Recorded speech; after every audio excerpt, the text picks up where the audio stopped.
Bueno, seguimos aquí en La Brújula por Radio La Luna y entiendo que ya estamos en contacto con Federico Storani. Buenos días, Freddy, ¿estás allí? Sí, buenos días, ¿qué tal? ¿Cómo están? Bien, bien. ¿Cómo estás vos, en primer lugar? Bien, bien, observando estrictamente la cuarentena, pero bien, leyendo, trabajando, escribiendo, qué es lo que se puede hacer en estos momentos, ¿no? Muy bien, muy bien.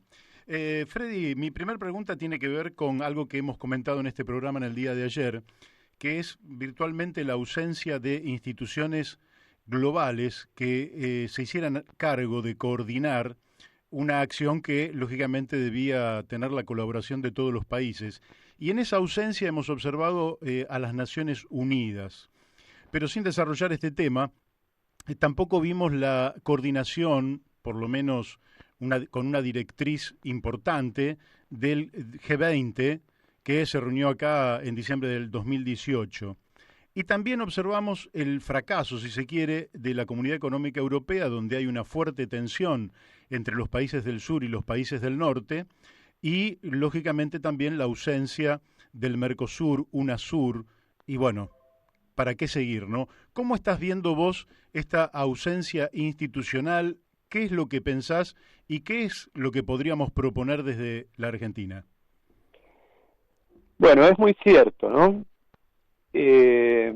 Para hacer un repaso de mayor a menor, efectivamente, como vos lo has planteado, las Naciones Unidas absolutamente ausentes, solo tienen intervención a través del único organismo al cual se le da alguna importancia, que es el Consejo de Seguridad, cuando existe algún conflicto agudo, y ya sabemos que asiento permanente en el Consejo de Seguridad de Naciones Unidas están las naciones que tienen dominio de la tecnología nuclear y son aquellas que emergieron triunfantes de la Segunda Guerra Mundial, esencialmente, ¿no?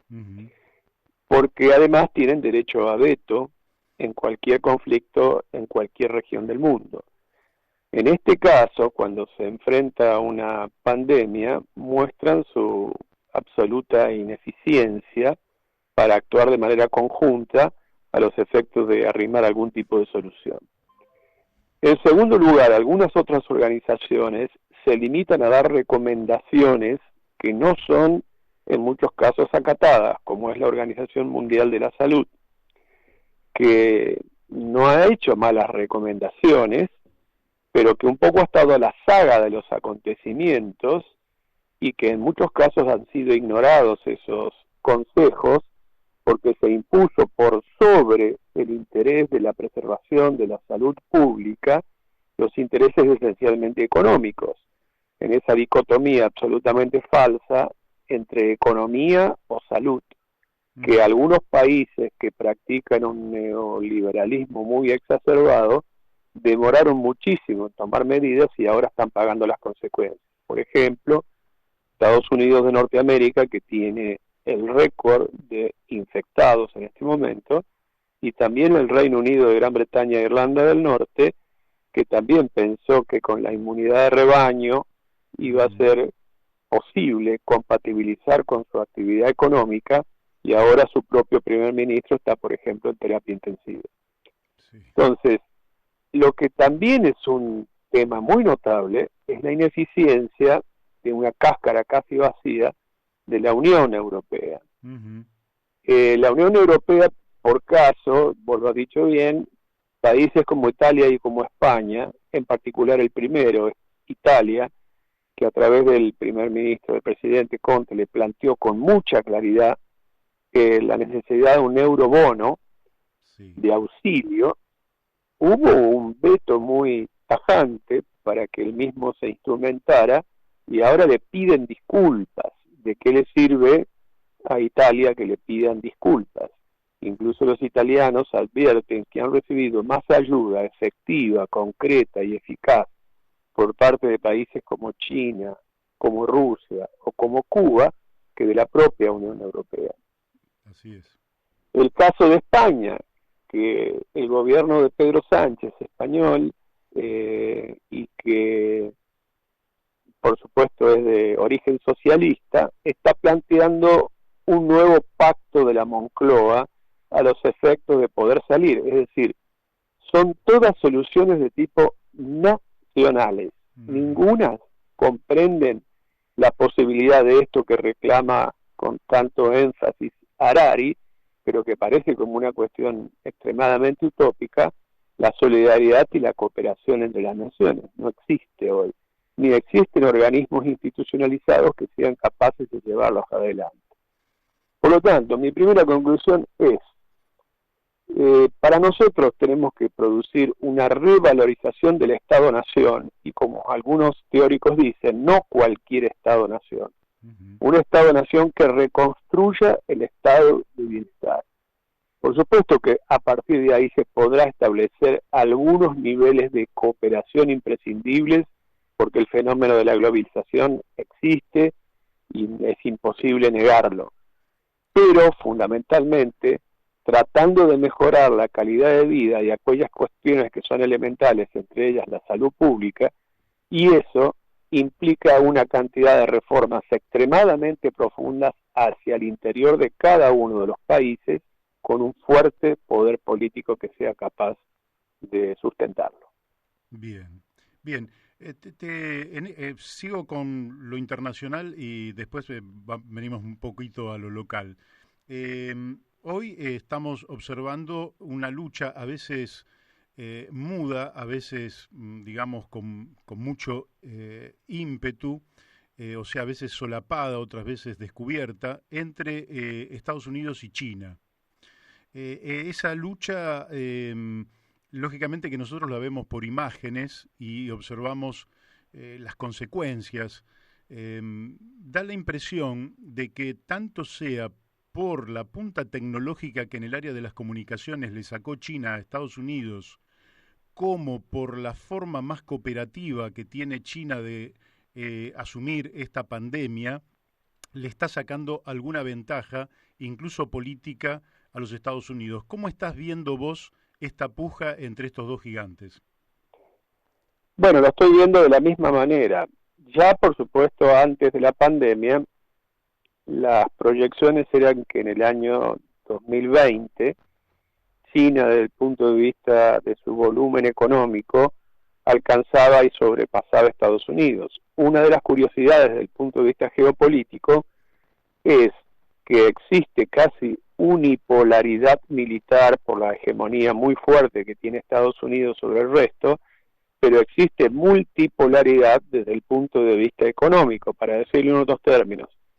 No es tan eficaz en este momento tener unipolaridad militar porque no es, salvo en algunos casos muy excepcionales, practicable a los efectos de lograr una hegemonía desde el punto de vista económico. Sin desmerecer, por supuesto, potencias militares como son también China y Rusia, ¿no es cierto? Sí, sí. Pero en este caso, esa supremacía no le vale tanto a los Estados Unidos. Ya China estaba alcanzando el nivel de Estados Unidos. Esto acelera el desplazamiento del centro de gravedad. ¿Por qué? En primer lugar, porque China, por lo menos por la información que se dispone, está superando la pandemia y está lenta pero muy firmemente poniendo nuevamente en marcha toda su capacidad productiva, incluso abasteciendo con un espíritu colaborativo, como vos bien señalás, incluso a muchos países de Europa Occidental que están importando insumos de China para combatir la epidemia.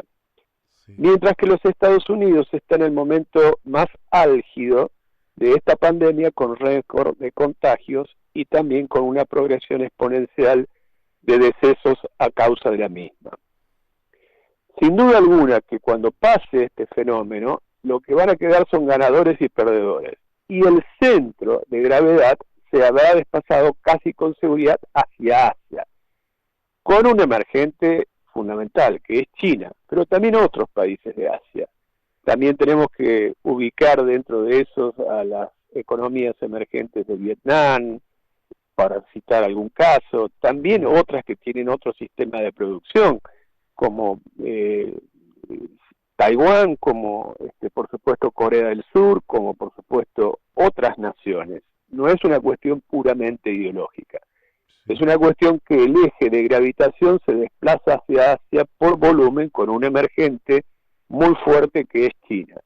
Los grandes perdedores en este caso van a ser Estados Unidos de Norteamérica y fundamentalmente Europa, donde la única nación que va a quedar razonablemente parada es Alemania, pero con una situación de influencia muy disminuida. Esa es la primera observación que se puede hacer desde el punto de vista geopolítico. Desde el punto de vista económico, podemos observar que va a haber una caída muy abrupta del Producto Bruto Interno, que a su vez va a disminuir la brecha de desigualdad que existía entre las naciones más desarrolladas y estas naciones asiáticas, pero que va a producir hacia el interior de las naciones más desarrolladas algunas desigualdades mucho más brutales. Eso de que la pandemia golpea a todos por igual no es cierto. Va a golpear fundamentalmente a los sectores que tienen menos capacidad de respuesta ante un sistema de producción que es extremadamente injusto, y va a golpear menos a aquellos que, sin hacer juicio de valor, tienen una capacidad para contemplar con mayor, digamos, equilibrio la gestión de una tragedia como es una pandemia. Entonces, en conclusión, yo diría, vamos a ver un mundo nuevo. Pensemos, por dar un ejemplo muy claro, que aún la región más rica de Italia, la Emilia-Romana, el Véneto y sobre todo la Lombardía, son los sectores más afectados. Si esto hubiese desatado la epidemia en el sur de Italia, estaríamos hablando de una tragedia muchísimo mayor todavía. Y aún en España, que ha sido en Cataluña, en la Comunidad de Madrid y el País Vasco, también esto ha sido muy fuertemente afectado. Razón por la cual mi impresión es que va a haber ganadores y perdedores y que va a haber una modificación del eje de gravedad de decisión, no ya por una forma de dirimirlo militarmente, sino simplemente porque ese eje se ha apresurado en correrse de manera mucho más clara, más allá de la guerra comercial que veníamos observando antes de la pandemia. Pues muy claro y muy didáctico. Paso un poquito a la escala local. Llega la pandemia a nuestro territorio en una Argentina que llevaba 2 años seguidos de recesión, sin contar que podríamos retrotraernos a 10 años atrás. Al tiempo que se ha incrementado la pobreza a niveles que van entre el 35 y el 40%, acompañado esto por el proceso de malnutrición y desnutrición, al margen de la sensación del hambre, ¿verdad? En un contexto de polarización de la riqueza y de creciente exclusión de sectores que de la pobreza pasaron a la indigencia y que algunos de la clase media-baja pasaron a la pobreza. En ese contexto entra la pandemia. ¿Cómo estás viendo vos el tratamiento por parte del gobierno nacional y de todas las fuerzas que están trabajando en torno a la contención, la mitigación de este proceso que se está dando en la Argentina, que hasta al día de hoy, hasta donde tengo la información, lleva 55 muertos?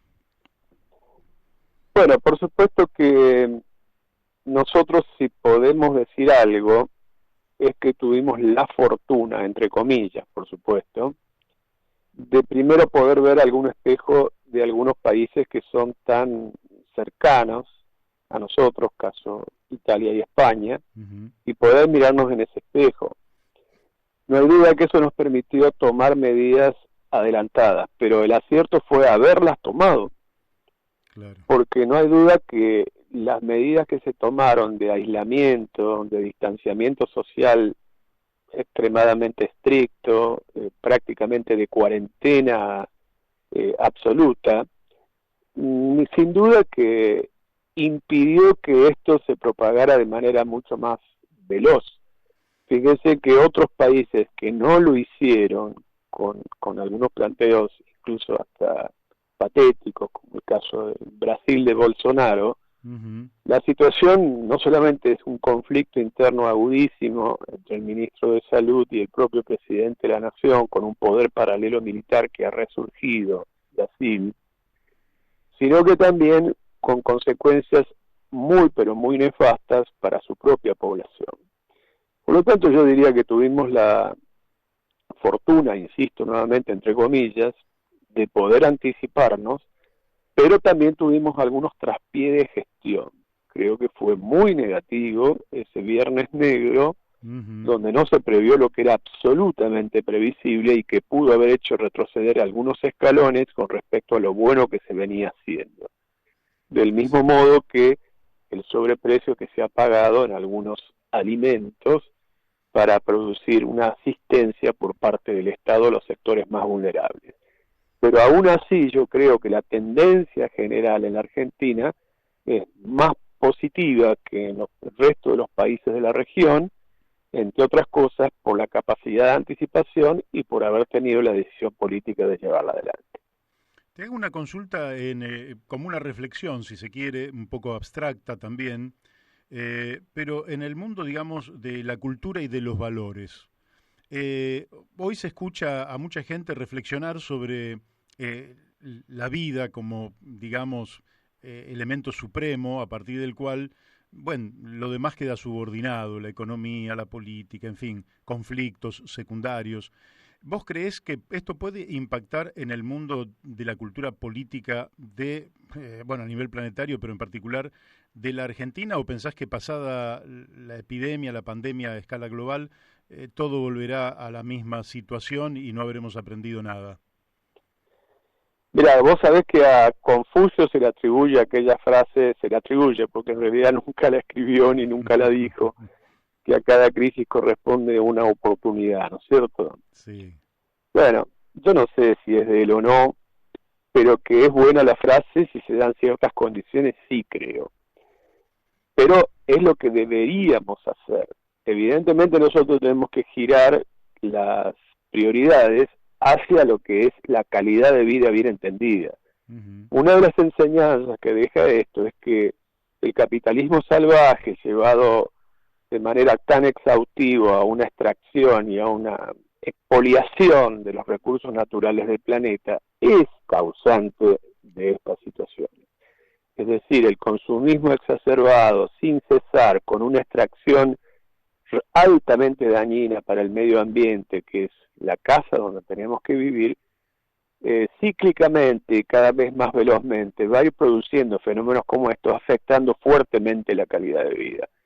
Por lo tanto, me parece que la respuesta tiene que ser, como dije antes, la posibilidad de reconstruir con otros valores, con otras creencias, con otras ideas. Es lo que sería con una nueva ideología, con una ideología diferente, una ideología mucho más claramente solidaria, una ideología menos individualista, una ideología que retome algunos conceptos que en su momento fueron ensayados en la historia universal y que tienen que ser readaptados, donde la relación con el medio ambiente sea mucho más amigable, donde tenga que producirse una descentralización de los centros urbanos más concentrados, como una cuestión de calidad de vida y preservación de enfermedades que son fuertemente de carácter social. Ahora, por eso es que concluyo con la necesidad de reconstituir un estado de bienestar, pero un estado de bienestar fundado en un compromiso de estas características solo se va a lograr con una base de sustentación política muy amplia. Desde mi punto de vista, el gobierno tiene la oportunidad, superado el momento más agudo, de hacer una convocatoria muy amplia para que la base de sustentación sea mayor a los efectos de encarar reformas que son imprescindibles si queremos una mejor calidad de vida. Bien.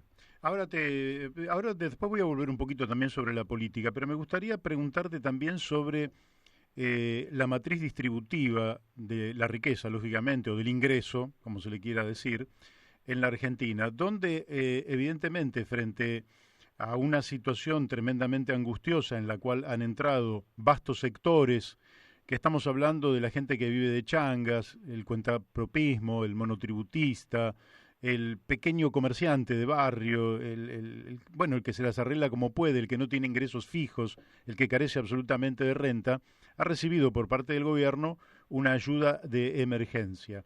¿Vos no creés que habría que estabilizar un cambio en la matriz distributiva en la Argentina, por ejemplo, implementando lo que desde hace muchos años se ha llamado renta ciudadana o ingreso básico universal o sueldo básico universal, algún tipo de mecanismo a partir del cual efectivamente se le garantice a cada ser humano un ingreso permanente que por lo menos lo ubique por sobre la línea de dignidad para el tiempo histórico que está viviendo?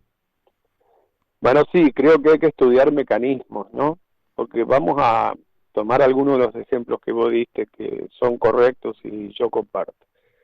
Hoy la informalidad de la economía en Argentina está alcanzando aproximadamente un 40% y en crecimiento, no en decrecimiento.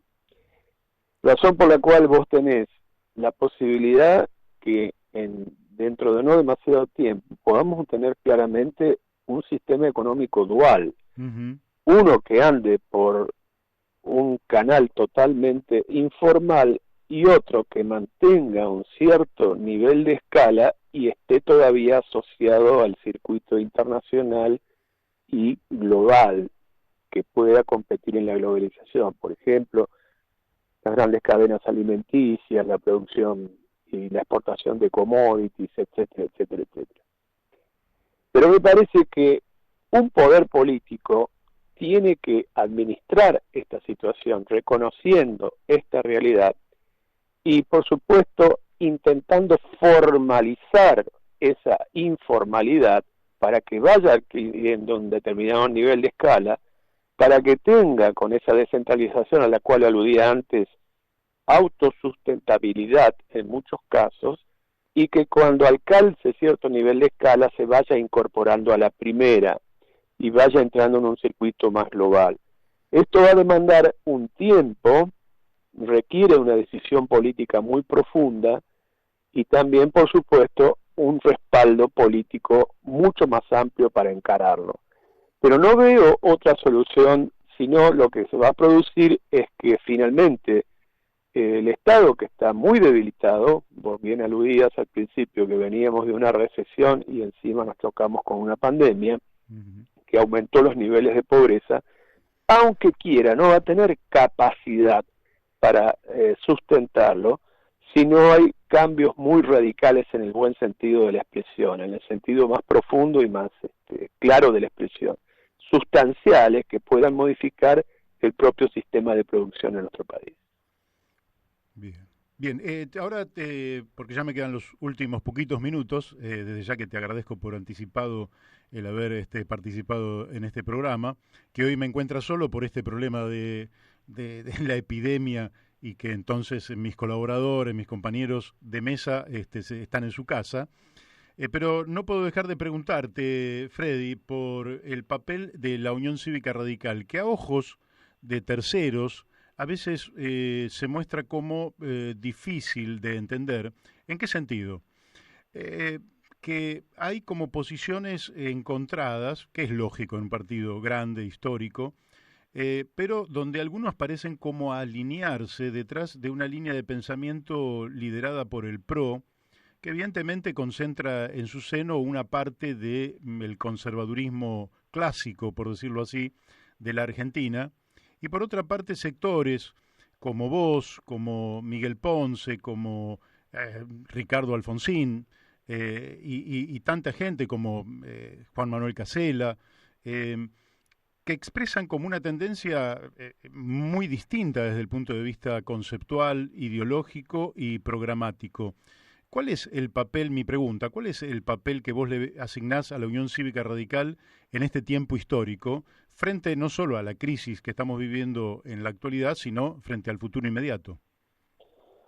Bueno, yo creo que tiene un papel muy importante teniendo en cuenta esto que vos señalabas de historia, arraigo, tradición, que ya conforman en cierto modo hasta una forma cultural de ver las cosas. Pero también admito que estas diferencias que vos señalás existen y existen cada vez con mayor profundidad. Lamentablemente esta situación de emergencia que estamos viviendo nos tomó en pleno proceso donde nosotros estábamos intentando recuperar el control del Comité de la Provincia de Buenos Aires, que es fundamental por el peso de la provincia, y que teníamos una enorme posibilidad de hacerlo para cambiar la dirección y la orientación. Efectivamente, hay sectores en el partido que están volcados de manera absoluta a un planteo muy conservador, extremadamente conservador, que naturalmente aceptan o espontáneamente aceptan el liderazgo de las políticas neoliberales, digamos, que tiene el PRO. Y otro sector que nosotros denominamos el radicalismo auténtico por los valores que expresa, que intenta recuperar esa cultura a la cual aludía anteriormente, que está mucho más, desde mi punto de vista, arraigada con la mejor tradición del radicalismo.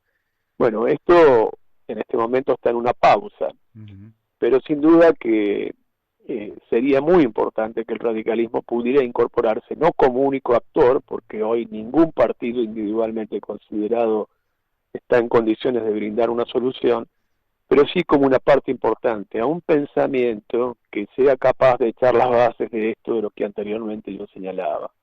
Un poder más amplio, un gobierno de unión nacional, de recuperación y de reconstrucción nacional, un Consejo Económico Social que discuta y que encuentre denominadores comunes y políticas de Estado, que practique la planificación indicativa, que favorezca a los sectores de las pequeñas y medianas empresas, que tenga un mayor criterio de distribución de los ingresos o de la riqueza, como sea, lo que ponga en marcha nuevamente a una economía que a su vez tenga en cuenta la preservación del medio ambiente y que mejore la calidad de vida. Eso es lo que apuntamos.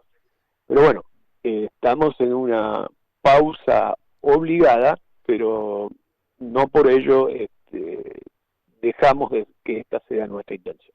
Bueno, Freddy, dejamos esto también en pausa, o sea, te despido hasta la próxima simplemente. Dejamos en pausa porque seguramente quizás cuando pase esta epidemia o esta pandemia volvamos a conversar ya con un horizonte un poquito más claro. Hoy la urgencia, la emergencia tiñe absolutamente todo y entonces vamos a dejar pasar unos días y si vos volvés a ser tan amable como hoy, volvemos a conversar aquí en nuestro programa La Brújula. No, por supuesto, con todo gusto, te agradezco la oportunidad de poder hacer estas reflexiones que a veces salen de la cuestión puramente coyuntural y que nos sirven para que todos pensemos en estos momentos. Bien. Y estoy a disposición para cualquier otro momento. Bárbaro. Bueno, te mando un abrazo. Muchas gracias. Un abrazo, hasta luego. Bueno, hemos escuchado al vicepresidente segundo de la Unión Cívica Radical, alguien que tiene una enorme trayectoria, fue ministro del Interior, 4 periodos diputado nacional, hijo de nada menos que Conrado Storani, un hombre casi simbólico en lo que es la defensa del petróleo en la República Argentina, y para mí ha sido un verdadero gusto porque lo conozco desde hace más de 40 años. De manera que ahora vamos a la tanda de la radio y después seguimos con Mónica de Rusis, de integrante de Amigos en el Camino, una organización que trabaja nada menos que con gente en situación de calle.